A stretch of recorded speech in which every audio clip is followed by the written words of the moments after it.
Good morning dear student, आपका स्वागत है आपके अपने YouTube channel GPS inter college Achalpur Amethi में। जैसा कि आप लोगों को पता है कि हमारा जो टॉपिक चल रहा है वो नरेशन का चल रहा है, जिसके हमने 3 पार्ट पढ़े। 3 पार्ट में हमने नरेशन का इंट्रोडक्शन पढ़ा और उसके रूल पढ़े। जिसमें पहला रूल हमने पढ़ा था प्रोनाउन चेंजिंग का, दूसरा हमने पढ़ा था टेंस में परिवर्तन का, और आज हम तीसरा पढ़ेंगे इंटरचेंज ऑफ नियरेस्ट वर्ड, यानी कि निकटता सूचक शब्दों की में जो है जो परिवर्तन होता है उसको पढ़ते हैं। तो हमने यहाँ पे डायरेक्ट में जो होता है निकटता सूचक शब्द जो होता है उसको लिख लिया, और इनडायरेक्ट में जो होता है हमने उसको लिख लिया है। तो देखो डायरेक्ट में क्या होता है, जैसे कि डायरेक्ट में हमें कोई भी दिया हो, डायरेक्ट नरेशन में हम जब कोई टेंस दिया हो जिसमें क्या हुआ हो, कोई भी सेंटेंस दिया हो उसमें लास्ट में आया हो नाउ, तो उसका क्या करते हैं इनडायरेक्ट में हम उसको किस में परिवर्तित कर देते हैं, नाउ को हम देन में परिवर्तित कर देते हैं। इसी प्रकार अगर दिस आया है तो दिस को हम किस में परिवर्तित कर देते हैं, दिस को हम दैट में परिवर्तित कर देते हैं।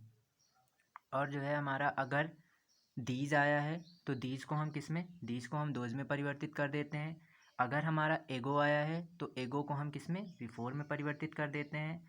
अगर हमारा द डे आफ्टर आया है तो इसको हम इनटू डेज में परिवर्तित कर देते हैं। ठीक, अगर हमारा टुमारो आया है तो उसको भी हम चेंज कर देते हैं और टुडे को हम दैट डे में परिवर्तित कर देते हैं। इसी तरह हमारे और भी कई वर्ड हैं जिनको हम परिवर्तन कर देते हैं, जो आगे आएगा तो उनको हम आपको बता देंगे। ठीक है, आपका जो है इसमें पहला दिखा है कि यदि दिस हेयर और नाउ, ये रूल है आपका, आप लोगों को लिखना है, सुनते जाइए और समझते भी जाइए।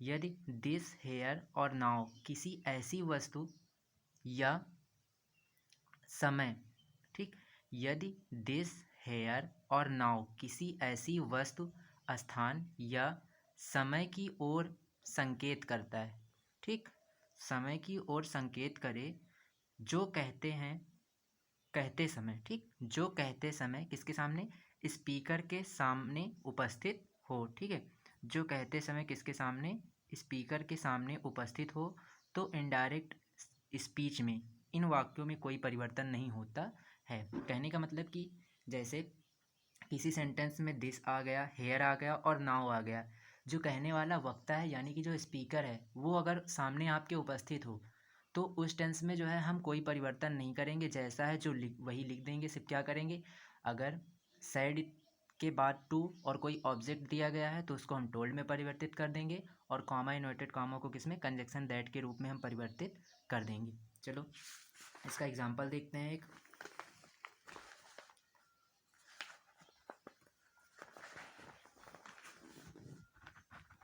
ठीक है, जैसे हमने एक एग्जाम्पल ले लिया, मुकेश सेड टू मी, ठीक, Mukesh said to me I will buy a pen tomorrow.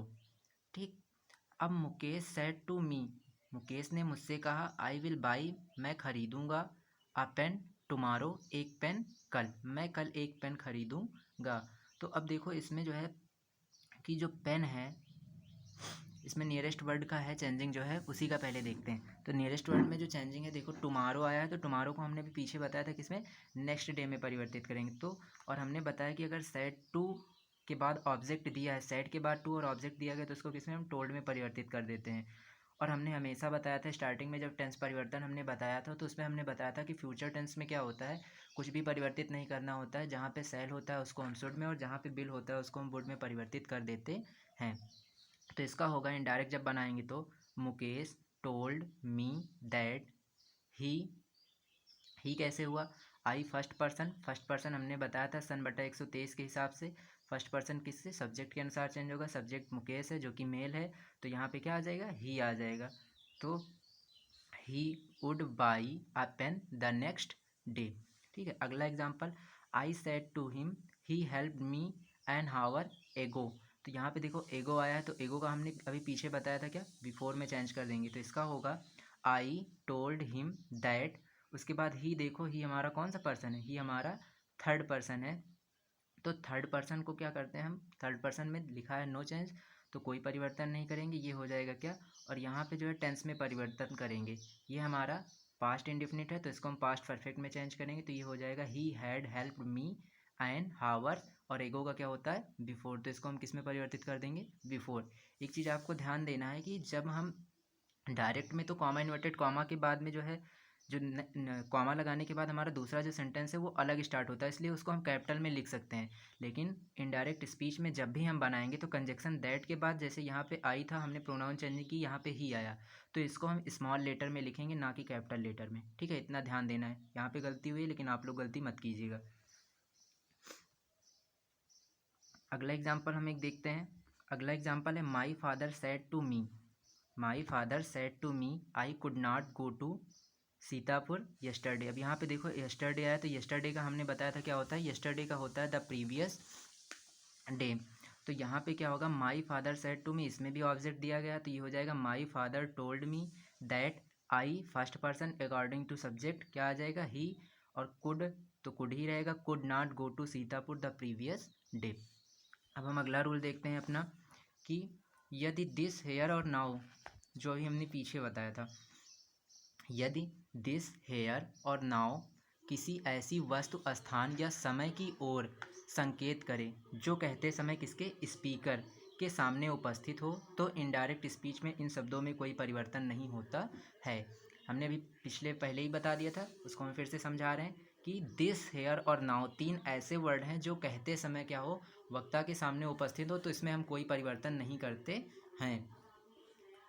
सिर्फ डायरेक्ट से इनडायरेक्ट में जो परिवर्तन के नियम होते हैं कि अगर सब्जेक्ट टू के बाद साइड के बाद टू और ऑब्जेक्ट दिया गया है तो उसको हम टोल्ड में परिवर्तित करेंगे, कॉमा इन्वर्टेड कॉमा हटाकर कंजक्शन दैट का प्रयोग करेंगे। पहला सेंटेंस हमने एग्जांपल में लिया, he said this is my book.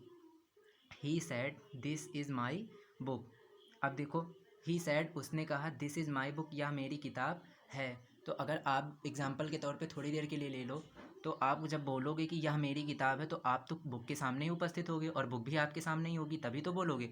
तो अगर आपके सामने कोई चीज़ उपस्थित है और आप कह रहे हो, यानी कि वक्ता के सामने जो वस्तु है वो उपस्थित है, तो उसके टेंस में कोई परिवर्तन नहीं करते हैं नियरेस्ट वर्ड में, उसमें जैसा है जो वैसे ही लिख देंगे। तो इसमें हो जाएगा he said that this was his book. सिर्फ क्या करते हैं, प्रोनाउन चेंजिंग करते हैं।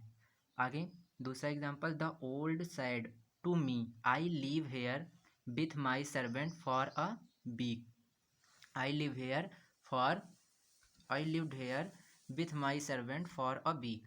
तो इसका होगा the old man told me that, अब I first person according to subject, तो हो जाएगा क्या, ही। और इसमें देखो लिव्ड लिखा है, तो ये हमारा पास्ट इंडेफिनिट है, चेंज होगा इसमें पास्ट परफेक्ट में, तो ये हो जाएगा he had here with my servant for a week.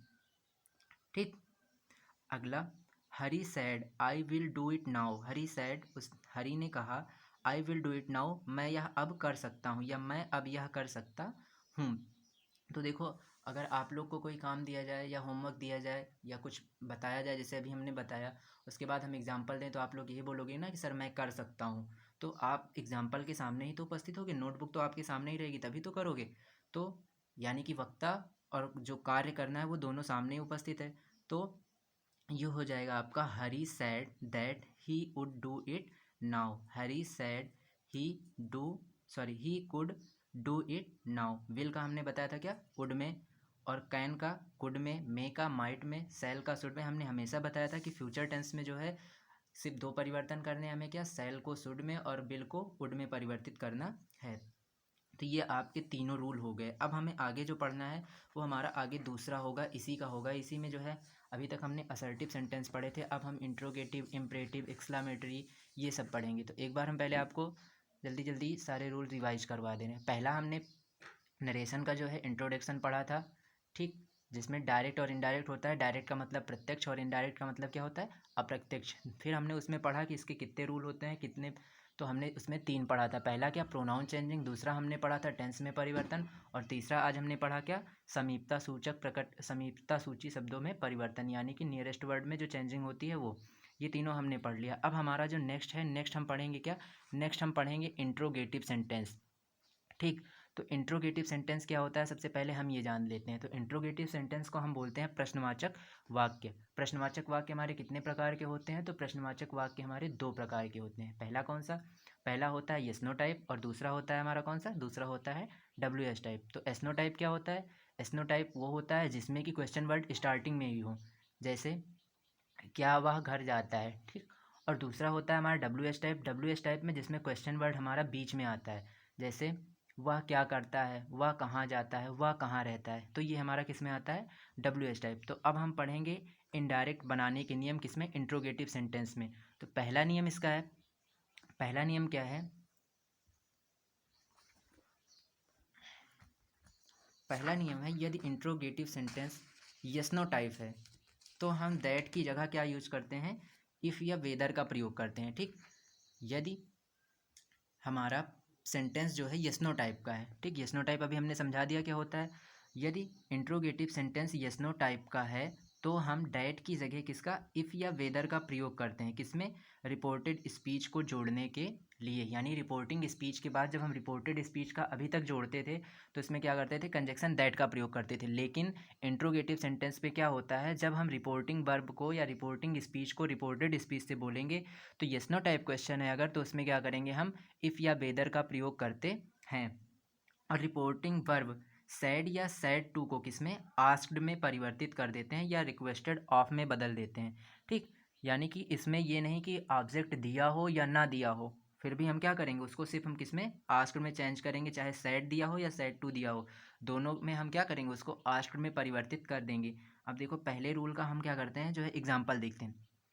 Example है Meera said to Shikha, Meera said to Shikha will you buy this book, ठीक। तो इसका देखेंगे ये डायरेक्ट है, और इनडायरेक्ट बनाएंगे तो इनडायरेक्ट में क्या है, मीरा, अब सेड टू को किस में परिवर्तित करना है, आस्क्ड में, तो मीरा आस्क्ड किससे, शीला, ठीक। मीरा आस्क्ड शीला इफ, हमने बताया था ना, अगर ये स्नो टाइप है तो किसमें जो है इफ़ या वेदर का प्रयोग करेंगे, तो इफ़। अब देखो यहाँ पे यू है, यू हमारा सेकंड पर्सन अकॉर्डिंग किसके, ऑब्जेक्ट के। तो ऑब्जेक्ट यहाँ पे क्या है, सीला है, तो सीला के अकॉर्डिंग एक फीमेल है, तो फीमेल के लिए हम किसका यूज करते हैं, सी का, तो सी हो जाएगा। और हमने बताया था कि फ्यूचर में जो है विल को किसमें, वुड में परिवर्तित कर देते हैं, तो would buy the that book. This का क्या होगा, नियरेस्ट वर्ड में भी परिवर्तन करेंगे तो दिस का हो जाएगा क्या, दैट। यानी कि यहाँ पे क्या क्या परिवर्तन हुआ हम अंडरलाइन कर रहे हैं, आप लोग समझते जाइए।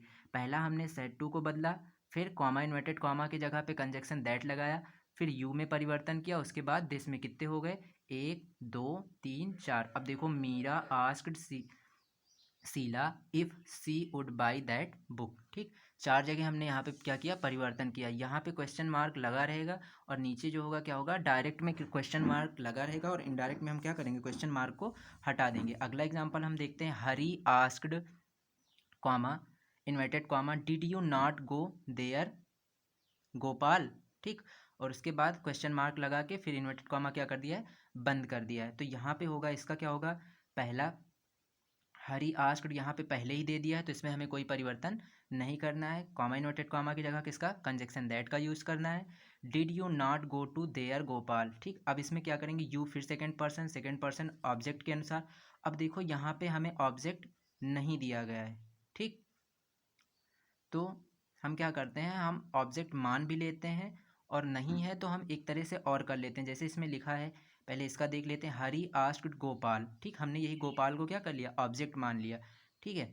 If he you second person जब यहाँ पे मान लेंगे गोपाल तो ही हो जाएगा, if he had not go there, ठीक।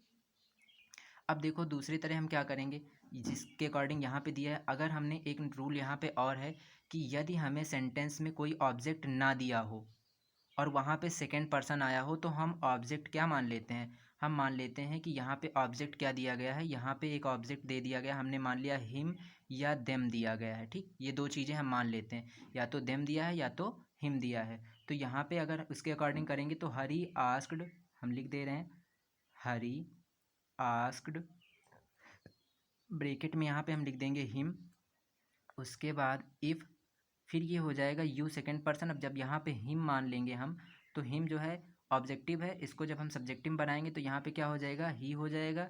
और डिड नॉट है तो ये कौन सा है, पास्ट इंडिफिनिट, तो इसको हम पास्ट परफेक्ट में बदलेंगे तो ये हो जाएगा ही हैड, उसके बाद नॉट गो, फिर देयर, उसके बाद हम यहाँ पे गोपाल ही क्या करेंगे, लिख देंगे, ठीक। अब अगला इसका पढ़ते हैं हम। अगला रूल क्या है, अगला रूल है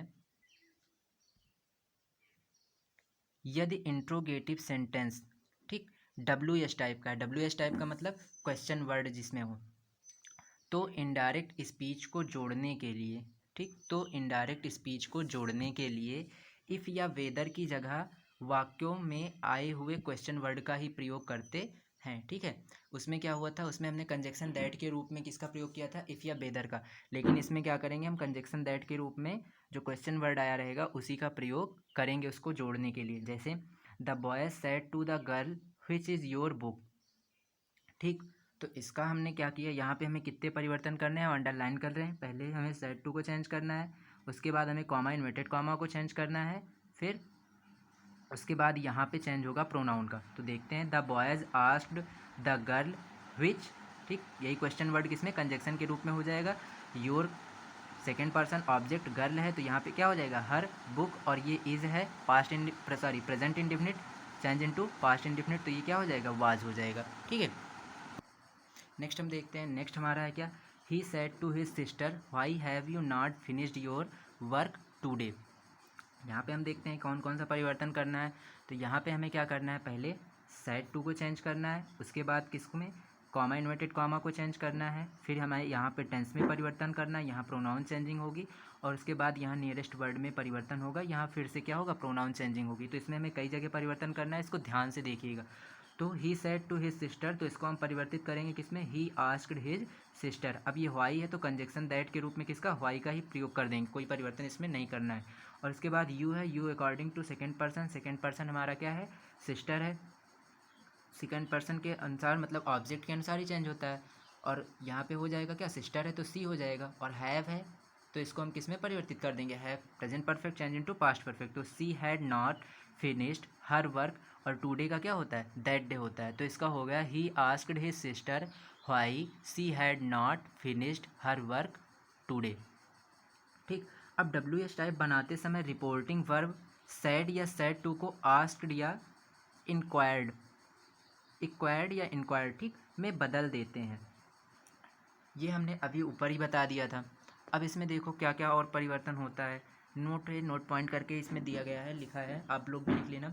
इस प्रकार के वाक्यों में कोई का प्रयोग नहीं किया जाता, बल्कि क्वेश्चन वर्ड ही कॉमा का कार्य करता है, सॉरी,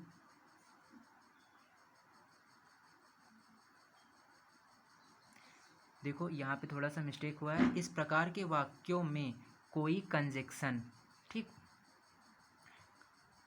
यहाँ पे होगा कंजक्शन। इस प्रकार के वाक्यों में कोई कंजक्शन का प्रयोग नहीं किया जाता, बल्कि जो क्वेश्चन वर्ड होता है वही हमारा क्या होता है, कंजक्शन का कार्य करता है। इसमें कोई कंजक्शन हमें लिखना नहीं रहता है। अब क्वेश्चन मार्क को हटाकर हम किसका, फुल स्टॉप का प्रयोग करते हैं। CS नियम क्या होते हैं, उपरोक्त होते हैं। अब देखो नोट पॉइंट अगला है जो हम पीछे भी बता चुके हैं, यदि भूतकाल में दो कार्य एक ही साथ हो रहे हों, ठीक, यदि भूतकाल में एक ही कार्य एक साथ, सॉरी, दो कार्य एक साथ हो रहे हों, तब सभी क्रियाओं का टेंस नहीं बदलता है। पीछे हम ये बता चुके हैं, वो रूल हम सिर्फ रिवाइज करवा दे रहे हैं कि भूतकाल में दो कार्य एक ही साथ हो रहे हों तब सभी क्रियाओं का टेंस नहीं बदलता है। दूसरा, यदि रिपोर्टिंग स्पीच में वैकल्पिक प्रश्न हो तो कंजक्शन इफ़ का प्रयोग नहीं करते। किसका प्रयोग करते हैं, वेदर का प्रयोग करते हैं। वैकल्पिक मतलब कि दो में से किसी एक को चुनना हो, ऑब्जेक्टिव जिसको बोलते हो, तो उसमें इफ़ या वेदर में से सिर्फ वेदर का प्रयोग करेंगे, इफ़ का प्रयोग नहीं करेंगे। अगला रूल, यदि रिपोर्टिंग स्पीच इफ़ से आरंभ हो तो इनडायरेक्ट बनाते समय कंजक्शन वेदर का प्रयोग करते हैं। यदि रिपोर्टिंग स्पीच इफ से आरंभ है, सॉरी, रिपोर्टेड स्पीच इफ से आरंभ है, रिपोर्टिंग स्पीच नहीं, रिपोर्टेड स्पीच इफ से आरंभ है तो इनडायरेक्ट बनाते समय उसमें कंजक्शन किसका, वेदर का प्रयोग करते हैं, क्योंकि उसमें इफ तो पहले से ही दिया है। अगला, यदि सलाह प्रार्थना, यदि सलाह हेतु प्रार्थना की गई हो तो इनडायरेक्ट बनाते समय उसे शुड से ही क्या करते हैं, रिपोर्ट करते हैं, उड से नहीं, भले ही सब्जेक्ट फर्स्ट या सेकंड पर्सन का हो। सबसे इम्पॉर्टेंट है ये, फिर से आप देखेंगे, यदि सलाह हेतु प्रार्थना की गई हो तो इनडायरेक्ट बनाते समय उसे शुड से ही रिपोर्ट करते हैं, उड से नहीं, भले सब्जेक्ट हमारा फर्स्ट पर्सन का हो या फिर सेकंड पर्सन का हो। अगला हमारा पांचवा पॉइंट इसमें का जो है, दिस का प्रयोग यदि समय की ओर संकेत करने के लिए होता है तो यह दैट हो जाता है, ठीक है। अगर दिस का प्रयोग दिस का प्रयोग यदि समय की ओर संकेत करने के लिए होता है तो यह क्या हो जाता है, दैट हो जाता है।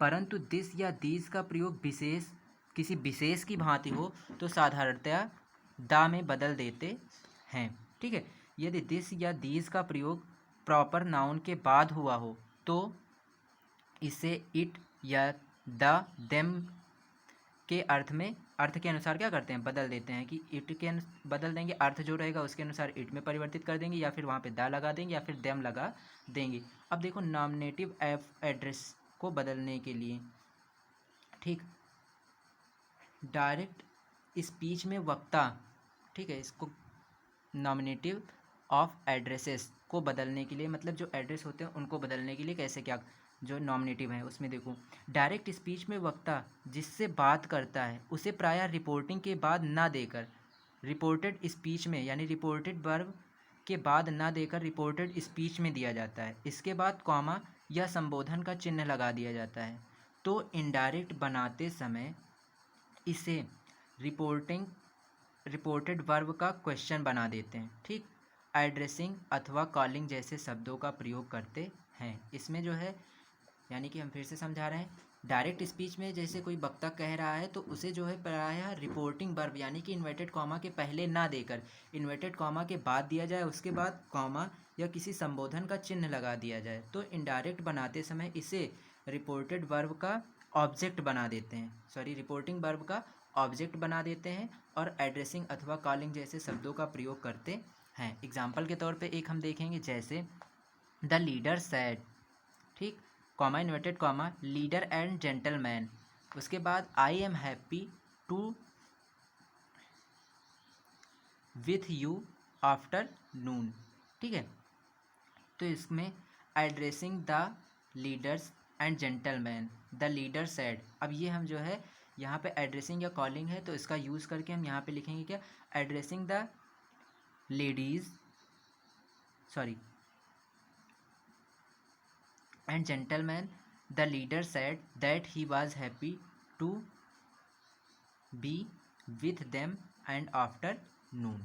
ठीक है, अब हमारा जो है अगला जो हमारा सेंटेंस स्टार्ट होगा, अगला हमारा स्टार्ट होगा किसका, इम्परेटिव सेंटेंस का। लेकिन ये हम कब पढ़ेंगे, ये हम कल पढ़ेंगे। तो आज आप लोगों के लिए जितना पढ़ाया गया इतना ही क्या है, काफ़ी है। क्या क्या पढ़ाया गया आप लोगों को अभी तक, फिर से एक बार लास्ट बार हम रिवाइज़ करवा दे रहे हैं। रोज़ हम रिवाइज़ करवाते हैं, आप लोग ध्यान से पढ़िए। जो भी दिक्कत हो आप लोगों को ग्रुप में ऐड किया गया है, वहाँ पे आप लोगों को PDF फाइल भी वो अपना एक्सरसाइज दी जाती है। आप लोग एक्सरसाइज करते रहिए और सभी लोग नोट्स बनाते चलिए, क्योंकि दोबारा नोट्स नहीं बनवाए जाएंगे। जो नोट्स हैं ये आप लोगों का स्कूल खुलने के बाद चेक होगा। और आप लोग कोई कुछ पूछते नहीं है, कोई प्रॉब्लम हो आपको तो आप लोग ग्रुप में या कहीं भी कॉल या मैसेज से आप पूछ सकते हैं। लेकिन आप में से कोई कुछ पूछता नहीं है, तो हम लोगों को पता नहीं कि हम कैसा पढ़ा रहे हैं, अच्छा पढ़ा रहे हैं, आप लोगों को समझ में आ रहा है या नहीं आ रहा है। तो आप लोग प्लीज़ कमेंट करके, चाहे आप व्हाट्सएप ग्रुप पे आके कमेंट करिए या फिर यूट्यूब चैनल पर ही कमेंट करके हमें बता दीजिए कि कौन सा टॉपिक कहाँ पे समझ नहीं आया। तो डायरेक्ट एंड इनडायरेक्ट स्पीच में हमने क्या पढ़ा, हमने 3 रूल पढ़े। पहला क्या, प्रोनाउन चेंजिंग, दूसरा टेंस में परिवर्तन, तीसरा क्या, नियरेस्ट वर्ड में, और चौथा रूल हमने जो आज पढ़ा वो क्या पढ़ा, इंट्रोगेटिव सेंटेंस में डायरेक्ट से इनडायरेक्ट बनाते समय क्या इंटरचेंज होता है, ये इतना। ठीक है, आप लोग पढ़ाई करते रहिए। अभी आप लोगों को ये वीडियो अपलोड करके दी जा रही है।